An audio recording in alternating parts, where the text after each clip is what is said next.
તો હાલો ગુજરાતી ટ્રેડર્સ, કેમ છો? મજામાં? આપણે વાત કરીએ કે અહીંયા આજનું એક વીકેન્ડ ક્લોઝ બંધ થઈ ગયું છે અને આવતા વીકેન્ડમાં નિફ્ટી કઈ સુધી એનાલિસિસ થાય છે અને ક્યાં જઈ શકે છે. તો આપણે સૌપ્રથમ પહેલાં ડેલી ટાઈમ ફ્રેમમાં એક ચેનલ આપણને જોવા મળી છે, આવી રીતે ડ્રો થઈ છે. અહીંયાથી ટોપથી લઈને આગળના ટોપ સુધી અને અહીંયા ડાઉનથી લઈને અહીંયા ડાઉન ઉપરના ટોપ સુધી. તો આપણને આ રીતે જોવા મળે છે કે અહીંયા સુધી જ્યાં નિફ્ટી આવે છે ત્યાં એક બાઉન્સ બેક થાય છે.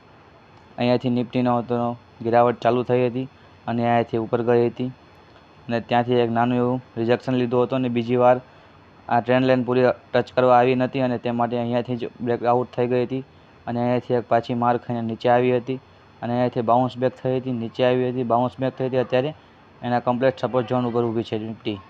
તો શા માટે આપણે નિફ્ટીને આગળના લોંગ ટર્મ માટે જોઈ શકીએ છીએ કે ડાઉન ટ્રેન્ડ માટે જોઈ શકીએ છીએ તે આપણે આજ જાણીએ.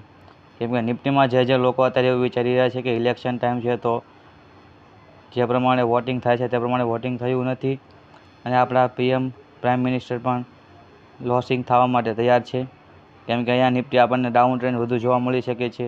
જો આ કોઈ ચેનલ કોઈને ન દેખાય તો બધાને એવું જ લાગે છે કે નિફ્ટી પ્રાઇસ એક્શન બનાવતી નીચે જાય છે. પણ હકીકતમાં મિત્રો એવું નથી કે આપણે લાંબી ટાઈમ ફ્રેમમાં જોઈએ તો એક નિફ્ટીએ કમ્પ્લીટ સપોર્ટ લીધો છે, તેના બાઇંગ ઝોન કહેવાય. આપણે અહીંયાથી એક કમ્પ્લીટ સપોર્ટ લીધેલો છે તો એને એક બાઇંગ ઝોન પણ આપણે કહી શકીએ છીએ. આપણે જોઈએ કે કઈ રીતે મોટી ટાઈમ ફ્રેમમાં નિફ્ટી લોંગ ટર્મ સુધી ઉપર જઈ શકે છે. હવે આપણે એક વીકલી ટાઈમ ફ્રેમ જોઈએ. વીકલી ટાઈમ ફ્રેમમાં આવતા અઠવાડિયામાં શું થાય છે. આવતા અઠવાડિયામાં જોઈએ તો નિફ્ટીમાં એક ટ્રિપલ ટોપ બોટમ પણ આપણને દેખાઈ રહી છે, જે હું તમને બતાવું છું ટ્રેડર્સ. જો એક મિનિટ. ટ્રિપલ ટોપ બોટમ અહીંયા પણ થઈ છે, એક અહીંયા થઈ છે, અહીંયા એક એમ કરીને ટ્રિપલ ટોપ બોટમ થઈ છે. તેનો સંકેત હોય છે કે ડાઉન ટ્રેન્ડ ચાલુ થવાની તૈયારી છે. પણ હકીકતમાં અહીંયા ડાઉન ટ્રેન્ડ ચાલુ થવાનો નથી, કેમ કે એક મોટા પ્રાઇસ ઝોન ઉપર અત્યારે નિફ્ટી ઊભી છે અને તેના કમ્પ્લીટ ફિટ સપોર્ટ ઉપર ઊભેલી છે. આપણે જોઈએ કે મોટો ટાઈમ ફ્રેમ જોઈએ મંથલી ટાઈમ ફ્રેમની અંદર. મંથલી ટાઈમ ફ્રેમમાં નિફ્ટી કમ્પ્લીટ એના ફૂલ સપોર્ટ ઉપર ઊભેલી છે. તમે જોવું હોય તો જોઈ શકો છો. આ મંથલી ટાઈમ ફ્રેમ છે, કેમ કે જેમ મોટી ટાઈમ ફ્રેમ હોય એમ એનું એનાલિસિસ વધારે હેવી હોતું હોય છે.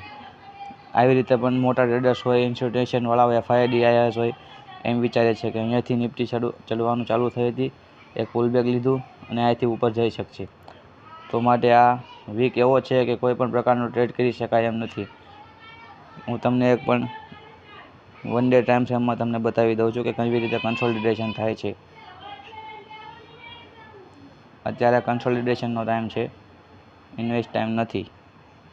જ્યારે ઇન્વેસ્ટ ટાઈમ હશે ત્યારે અમે તમને બતાવીશું, માટે તમે અમે જોઈ લેજો. આ વિડીયો તમે ગમે તો તમે લાઈક કરજો, સબસ્ક્રાઈબ કરજો અને શેર કરવાનું તો ભૂલતા જ નહીં, કેમ કે તમારી બધી અમે અપડેટ લઈશું અહીંયાથી. જોઈ લો મિત્રો, અહીંયા એક પાક્કું ઝોન છે.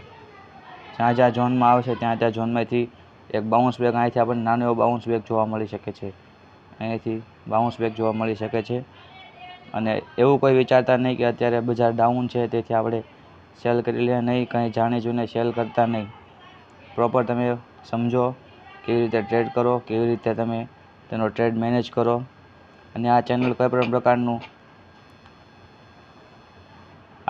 પણ પ્રકારનું તમને ટ્રેડિંગ ટિપ્સ કે આપતું નથી કે પ્રોવાઈડ કરતું નથી.